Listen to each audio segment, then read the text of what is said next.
51 piktor vendas dhe të huaj do të marrin pjesë në koloninë ndërkombëtare Ditët e Mios që do të zhvillohet në Korçë nga 25 deri në 28 tetor. Këtë vit ky aktivitet i Bashkisë së Korçës vjen në edicionin e 13, duke ftuar emra të njohur të artit figurativ të pikturojnë vjeshtën në rajonin juglindor. Kjo është kolonia më e madhe në Shqipëri, në trevat shqiptare,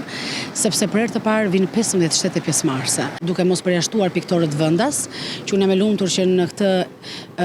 pjesëmarrjen e kemi Land Karanxhën, i cili është mjeshtër i madh, kemi Kuqalin, kemi Prokon, kemi Postolin, Kallçon e të tjerë se nuk dua të haroj dikë. Kemi vende të cilat jam e bindur që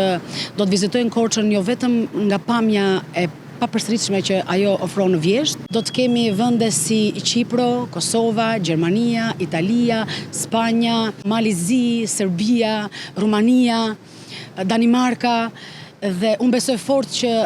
ambasadorët më të mirë janë arti dhe kultura. Për 3 ditë me radhë, piktorët vendas dhe të huaj do të pikturojnë në zona të ndryshme të Korçës, duke u prezantuar më pas në ekspozitën përmbyllëse të këtij aktiviteti, ndërsa punët e tyre do të mbeten në Korçë, duke i ushtuar fondit të galerisë Guri Madhi. Bashkia e Korçës synon që nga viti në vit të rrisë edhe më shumë numrin e shteteve pjesëmarrëse, pasi mendon se kolonia ndërkombëtare Ditët e Mios është një mënyrë shumë e mirë për të prezantuar të gjithë rajonin e Korçës në arenën ndërkombëtare, duke shtuar kështu edhe numrin e turistëve që çdo vit vinë edhe më të shumt për të vizituar vende të ndryshme.